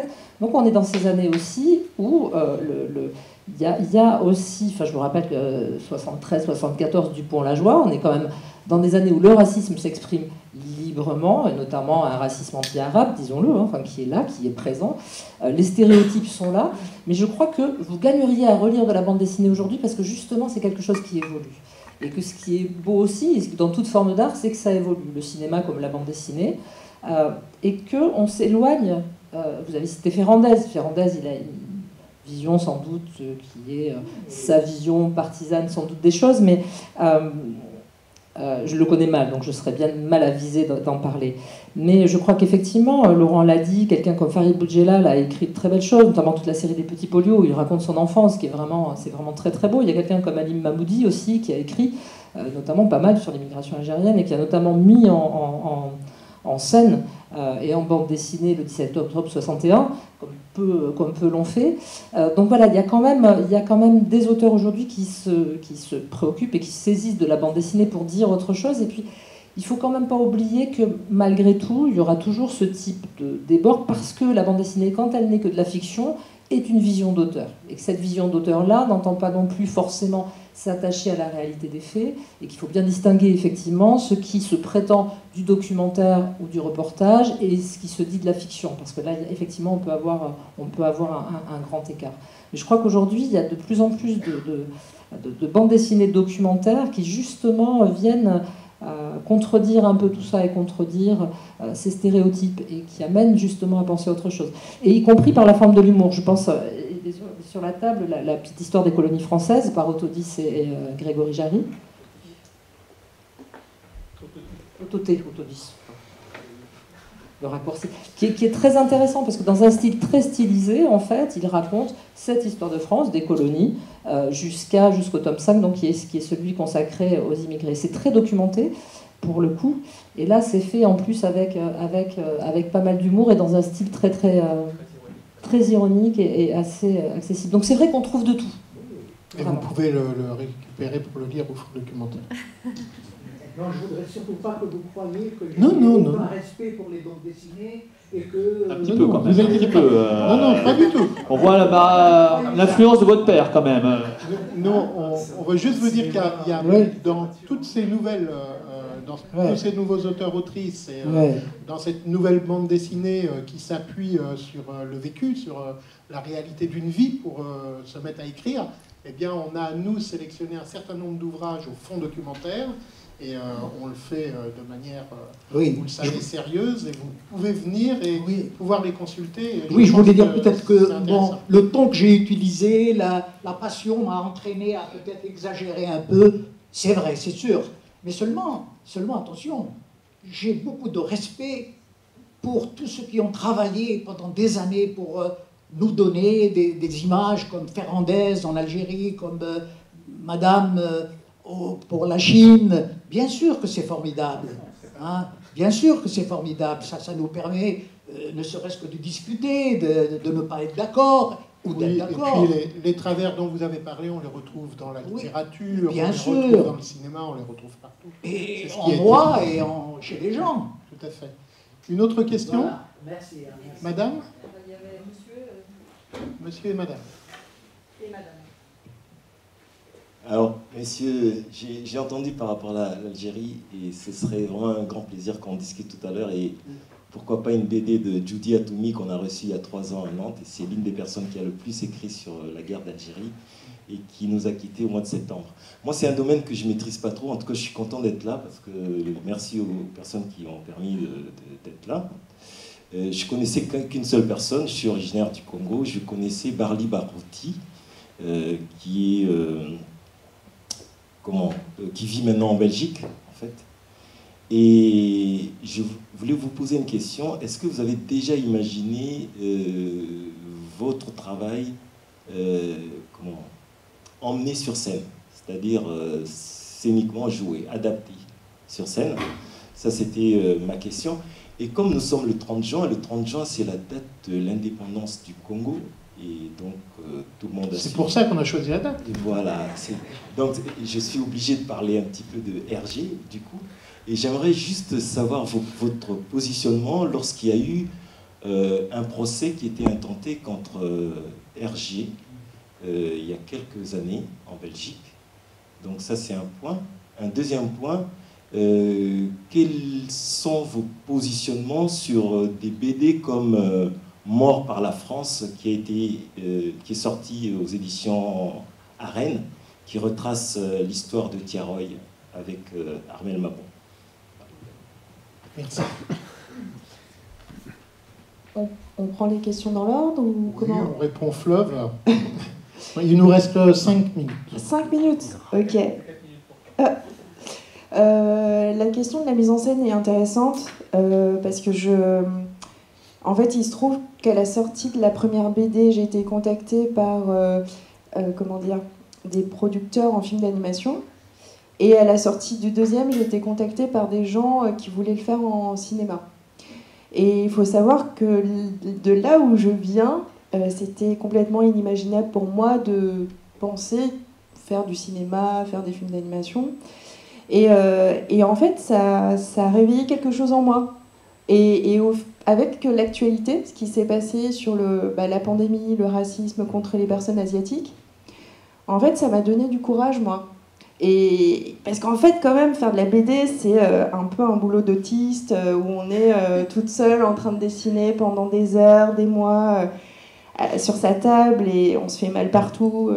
Bref, c'est vraiment un métier très solitaire et on rencontre pas beaucoup de gens.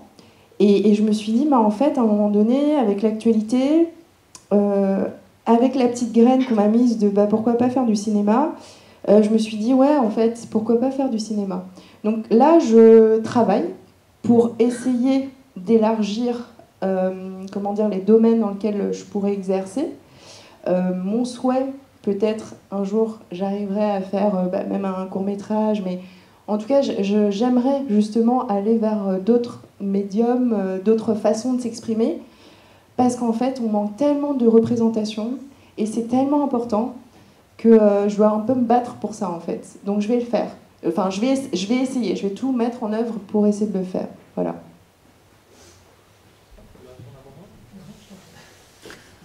Alors, il y avait plusieurs questions sur Hergé. Il faut bien savoir, quand Hergé fait Tintin au Congo, il ne veut pas faire cet album. Il préfère faire Tintin en Amérique. Il veut pas... C'est une demande de son éditeur, il est scout. Mais non, c'est une demande des catholiques belges pour faire cela. Donc, il donne une représentation qui va vite regretter pour revenir dessus. En sachant que la colonisation du Congo a été une des très violentes. La décolonisation du Congo, Kinshasa, va être aussi très violente. Les Belges vont partir d'un seul coup. Et donc, alors, je ne sais pas la teneur du procès, parce que Tintin au Congo, ça va être 20... Il fait Tintin chez les Soviets, c'est une commande aussi anticommuniste. Tintin au Congo, c'est une commande colonialiste. Et il va plus ou moins regretter ses 2 premiers albums. Le premier qu'il voulait faire, c'est Tintin en Amérique. On rejoint les cowboys et les Indiens, mais c'était l'envie qu'il avait. Et donc après, on va revenir, il va reprendre les albums pour atténuer tout ce côté colonialiste et raciste qu'il pouvait y avoir dans ces albums des années 30. Après le procès, je m'en souviens plus. Je sais qu'il y a pas mal d'objets qu'il a vus, non pas, il n'a pas été au Congo, mais dans le musée à Bruxelles. Et certains de ces objets ont été rapatriés après vers Kinshasa. Après Tiaroy, moi je connais juste l'aspect historique, donc j'ai pas lu l'album. Je sais que toute la recherche historique, là, c'est des faits, c'est pas à nuancer. On sait ce qui s'est passé à Tiaroy, on sait le massacre qu'il y a eu au début de la Seconde Guerre mondiale. Donc, j'ai pas lu l'album, donc je n'ai pas d'avis sur l'album lui-même. Et malheureusement, je dois avouer que je ne l'ai pas lu non plus. Donc, c'est un peu une colle. C'est un album qui a été soutenu par Armelle Babon, qui est une historienne, je sais, mais je ne l'ai pas lu. Effectivement, il est paru aux éditions à Rennes. Je serais bien en peine de vous donner à Rennes, utilise un avis. Armelle Babon comme fil conducteur. En fait, ça retrace un petit peu l'histoire de toute la lutte qu'elle mène par rapport au Cantirail. Aux obstructions qu'il y a. Donc ça ouvre sur des questions aussi politiques actuelles, puisque il y a des fosses communes au Sénégal. Je veux dire, humainement, ce serait quand même bien qu'on soit tous militants pour œuvrer dans ce sens-là. Et étant donné que la BD a été choisie, c'est rare d'ailleurs, comme forme d'expression, voilà, c'était juste pour savoir si vous aviez une position à ce niveau. Après, ce que je peux dire, c'est qu'effectivement, cette histoire, l'histoire du Cantirail, elle a été aussi soulevée par le cinéma, et notamment le cinéma documentaire, à travers plusieurs films il y a quelques années. Il y a une bande dessinée également l'année dernière, d'ailleurs aussi, qui aborde le sujet en fin de deuxième volume. C'est la BD de plus près. Oui. C'est quelque chose qui apparaît aujourd'hui, effectivement, enfin depuis quelques années. C'est quand même un sujet qui revient dans ses formes d'expression, en tout cas. Et toi, Madame d'abord, puis Clémence ensuite. Bonjour, mais déjà merci. Je trouve que c'est une très très belle surprise. Et puis ces 2 bandes dessinées, j'adore. Je piquais un peu du nez depuis tout à l'heure parce que j'ai eu une journée harassante et je dois dire que monsieur m'a réveillée. J'étais comme plongée on lui a demandé de réveiller. dans un sommeil. Désolée de l'avoir endormi. Il m'a ramené à la vie. Bon. Et donc je salue son intervention, puisque j'écoutais malgré tout, évidemment, puisque je ne suis pas venue là pour rien. Moi, la question que j'aimerais vous poser, elle est très, très simple et un peu bête. Je suis un peu blonde aussi, faut savoir. C'est que j'aimerais savoir, en fait, ce que pourrait faire de mieux ou davantage la ville de Nantes, qui a une histoire assez chargée en termes de colonialisme, sur tout ce qu'elle fait, tout ce qu'elle prévoit sur notamment l'esclavage, sur les échanges, puisque là nous sommes sur le thème Tissémétis qui parle de lui-même. Mais j'ai l'impression quand même que c'est un petit peu, excusez-moi d'employer le terme, un jeu de dupes pour moi. J'ai le sentiment que parfois c'est une façade qu'on se donne, voilà, de pouvoir se rassembler, raconter chacun nos histoires de tout azimut, mais que dans la profondeur même, il n'y a pas une volonté certaine que les choses changent. J'imagine néanmoins que quand on a des postes à responsabilité et que, par exemple, les mairies, hein, toutes les communes de France pourraient se dire, voilà, on a une histoire de France qui est commune, notamment à d'autres pays africains et autres. Et qu'est-ce qu'on pourrait faire de manière franche pour vraiment ramener les choses à leur niveau? Puisque, à l'heure d'aujourd'hui, malgré qu'on fasse ce genre d'intervention, et j'en ai assisté à plein les débats et autres, pour moi, j'ai l'impression qu'on reste toujours un petit peu sur la surface. On ne va pas en profondeur. Ça reste toujours à un niveau. Après, est-ce que c'est ma compréhension qui n'est pas assez,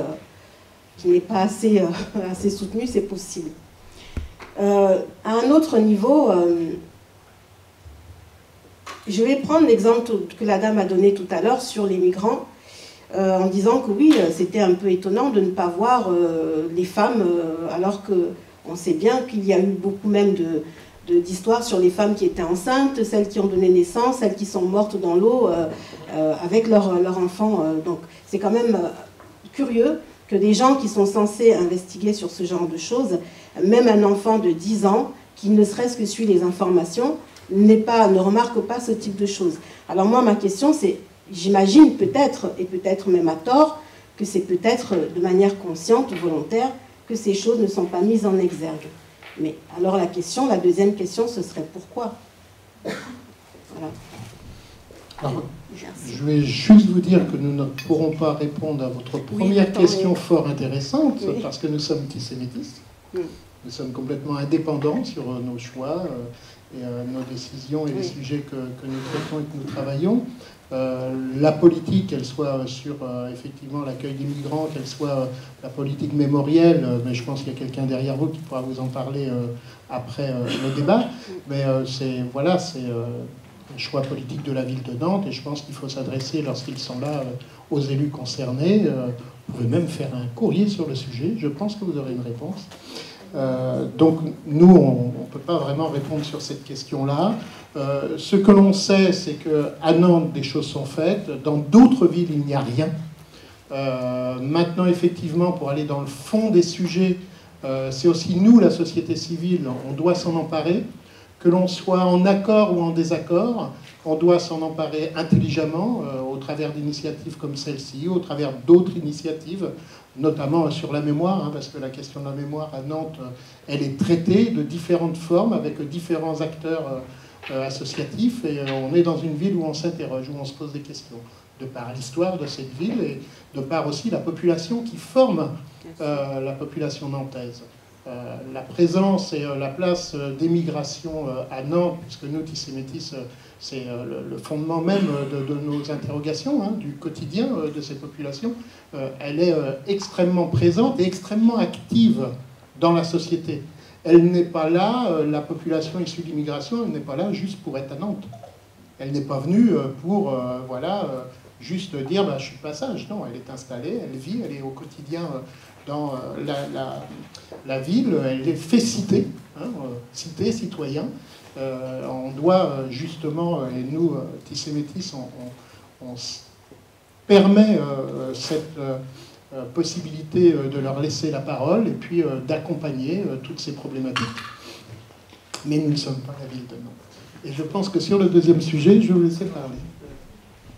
En bande dessinée, il y a un album qui vient de sortir sur le Marie Séraphique, le navire négrier dont on a beaucoup de documents. En fait, on a tout le journal de bord. Donc, chez Petit à Petit, vous avez l'histoire du Marie Séraphique qui vient juste de sortir. Moi, ce que je voulais dire, c'est que, en fait, finalement, votre question, c'est à quoi ça sert tout ça? Est-ce que là, on n'est pas en train de parler, d'avoir des beaux discours? Finalement, moi, ce que je ressens, c'est que c'est les mêmes sujets en féminisme, en écologie. En fait, c'est toujours les mêmes débats, c'est-à-dire, est-ce qu'il faut... comment dire, est-ce qu'il y a des petites actions, est-ce qu'il y a des grandes actions, qu'est-ce qu'il faut faire pour qu'on ait le plus d'impact possible finalement dans le militantisme. Et moi la réponse qui me satisfait et que j'ai trouvée, c'est qu'en fait on doit tous être acteurs à son niveau et soit il y a des gens qui sont médiatisés, dans ces cas-là ils peuvent avoir un pouvoir sur les médias. Nous à notre niveau on peut faire voter, aller voter, choisir nos représentants, Moi, j'interviens beaucoup dans les écoles, auprès des quartiers défavorisés. J'essaye vraiment d'agir à mon échelle. Et je pense que c'est ma façon de ne pas devenir folle, c'est de me dire, en fait, on fait tous de notre mieux et il faut juste qu'on trouve des leviers d'action comme on peut. Et aussi, l'autre façon, c'est de s'entourer de gens. En fait, moi, je m'entoure aussi de gens qui me rassurent parce que je les vois aussi en action et je me dis, ok, je suis pas seule à faire ça, je suis pas seule à penser ça. Et ça, c'est quand même très important d'avoir des communautés avec lesquelles on a les mêmes intérêts, on a les mêmes idées et ça nous aide et on se soutient aussi dans les luttes. Et voilà, en tout cas, moi, cette réponse-là de dire, il y a les petites actions, il y a les grandes actions, chacun fait de son mieux, mais il faut faire. Et là où je pense ce qui est triste, c'est quand on abandonne. C'est qu'on dit, non, là, on fait plus rien et on laisse les choses se faire. Et c'est pas possible parce qu'on sait que l'évolution, elle sera lente, elle est lente. Et que, en fait, on n'est pas à des postes stratégiques. Enfin, moi, je suis pas ministre, présidente. Et on le sait que, malheureusement, il y a des histoires de pouvoir, en fait. Et donc là, c'est des prises de pouvoir, de changer. Encore une fois, moi, j'insiste beaucoup sur... par exemple, en écologie, on parle beaucoup des représentations, comment les fictions, ça aide, la science-fiction, ça aide pour changer notre imaginaire. Et ça, c'est hyper important. Et ça, je l'applique à tout, au féminisme. Donc, montrer des histoires de réussite de femmes, montrer des histoires de femmes artistes, montrer des histoires de femmes racisées, c'est important. Il faut le faire. Et voilà. Nuancer peut-être. La réponse de Kay fait aussi une très belle conclusion. À hauteur d'institutions et d'institutions culturelles, c'est vrai que notre objet, c'est d'essayer de rendre le plus visible possible en fait cette histoire commune, notre histoire commune. Et effectivement, ça peut sembler peut-être parfois insuffisant, mais c'est le rôle d'une institution culturelle et je trouve que je suis vraiment perturbée par cette histoire d'affichage d'images sur lesquelles les femmes ont disparu et la réponse qui vous a été faite, mais je ne peux pas vous y répondre. Je ne sais pas qui a organisé l'exposition. En fait, si j'ai posé la question, c'est que moi je me suis posé la question et je connais la réponse. Je connais la réponse. Il faut le dire. Mais parce qu'après, il n'y a pas de raison de cacher une réalité. Voilà, celle-là en tout cas. La question, moi je voulais entendre des réponses pour voir jusqu'au bout, pour aller jusqu'au bout de ma réflexion, et parce que je pense que les gens s'arrêtent aux images, quoi. Ils vont pas aller penser. C'est leur première impression, et en fait, rien que le fait d'avoir posé la question, ils ont peut-être pas réfléchi sur le coup, mais ils ont réfléchi après. Il faut qu'il y ait quelqu'un qui pose la question. C'est toujours bien de poser les questions. Il faut poser les questions, oui. Voilà, alors avant de prendre la dernière question, parce que je continue à cogiter sur votre intervention, il y a quand même une spécificité, et je pense que nous avons de la chance. Aujourd'hui, en Loire-Atlantique, je vais donner un exemple. Alors, on va un petit peu s'éloigner des migrations, mais pas trop. On a eu une colère des Gilets jaunes extrêmement importante. Cette colère des Gilets jaunes, c'est à la fois les ouvriers et les employés. Les ouvriers et les employés, les laissés pour compte, c'est une bonne partie de la population migrante.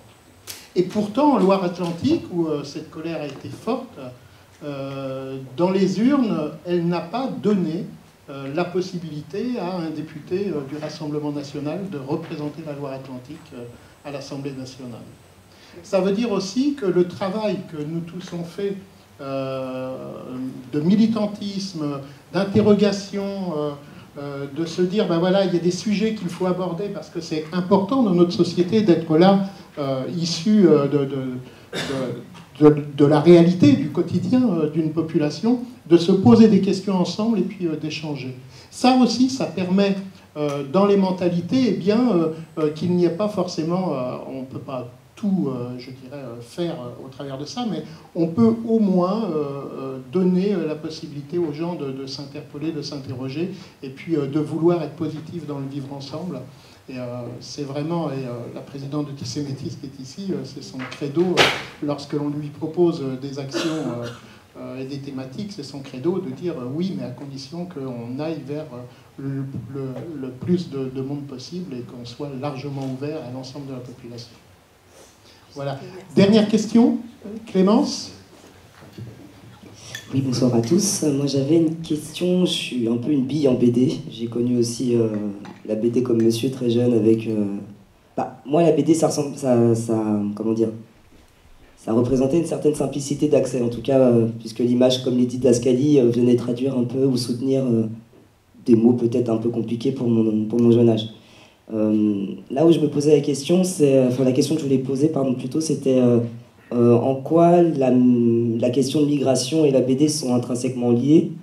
Peter, tout à l'heure, a évoqué posé la question à Kay à savoir si c'était projeté par exemple pour faire du cinéma, ou de mettre en mouvement ce qu'elle écrivait.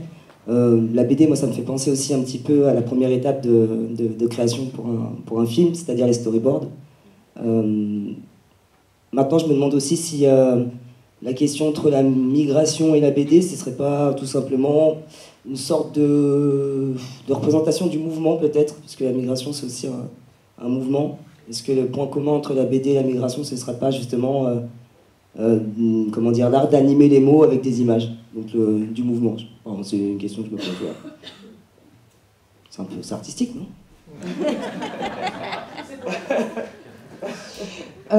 Alors, je ne sais pas si un artiste choisit la manière dont il communique. En fait, moi, je ne sais pas si j'ai vraiment choisi la BD ou si c'est la BD qui m'a choisi, parce que finalement, mon père, il est artiste peintre, il s'exprime comme ça avec des tableaux, et moi, je l'ai toujours vu avec un geste de la main en train de dessiner, et puis moi, je me suis dit, quand même, la peinture, c'est pas trop 2020, ça le fait pas trop, donc je vais faire de la BD, et en fait, c'est encore une fois, je crois qu'on n'intellectualise pas trop les choses. On se dit pas, On a cité Derzo, tout ça, pas mal d'auteurs qui sont quand même issus de l'immigration. Ouais. Et puis il y a pas mal de questions, que ce soit coloniales ou de multiples migrations qui sont traitées dans la BD. Donc je me demande vraiment quel est le point commun. Qu'est-ce qui rassemble en fait ces deux arts? Est-ce que c'est la simplicité d'accès? C'est un peu de provoque que je fais exprès. C'est-à-dire que moi, si je veux faire du cinéma, j'ai besoin de l'argent, j'ai besoin des équipes, j'ai besoin d'être insérée dans un milieu. Alors que la BD, j'ai juste besoin de moi. J'ai juste besoin de moi, mon crayon, ma feuille, c'est tout. Enfin, c'est pas vrai, parce qu'au final, j'ai passé beaucoup de temps à... Mais même le dessin est plus intellectualisé finalement que la BD, alors qu'il n'y a pas de mots. Je sais pas. En fait, je pense que c'est la manière dont on s'exprime, en fait, tout simplement. C'est que c'est notre façon de raconter, c'est notre façon de mettre nos émotions. Je sais pas s'il y a plus...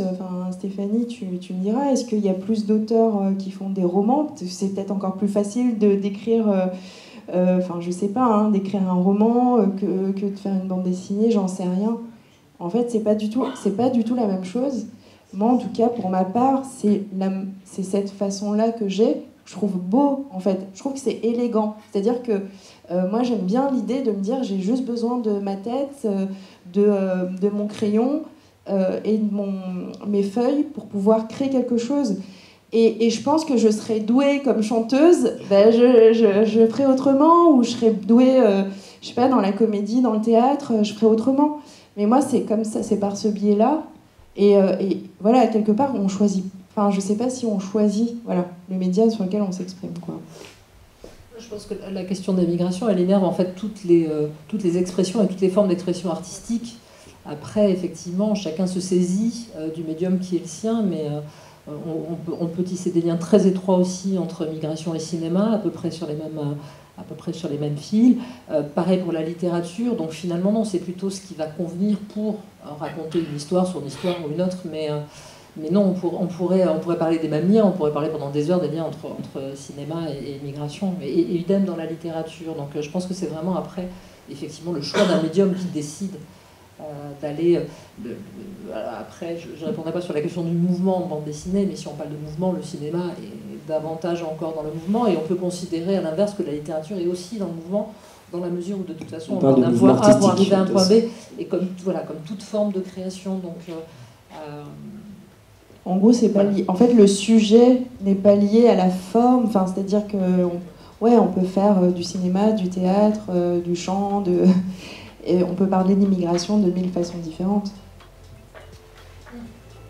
Et d'ailleurs, certains ont fait les deux. On parlait d'Arjane Satrapi tout à l'heure. Elle a commencé par elle a commencé avec Persepolis, qu'elle a adapté en film d'animation, mais elle a réalisé par ailleurs après d'autres films. Donc il y a aussi certains auteurs, certains artistes naviguent en fait d'un médium à un autre en fonction aussi des histoires qu'ils ont envie de raconter. Je crois que pour ceux qui sont, on va dire, multiples dans leur forme d'expression. Merci beaucoup. Peut-être aviez-vous encore de multiples choses à exprimer. Allez-y. Je crois que les gens commencent à dodeliner de la tête. Voilà. Et donc, non, c'est une très bonne conclusion, le fait, ce qu'ont dit les jeunes dames autour de moi. Très bien, merci pour elle. Bien, merci. Merci d'avoir participé à cette 13e université.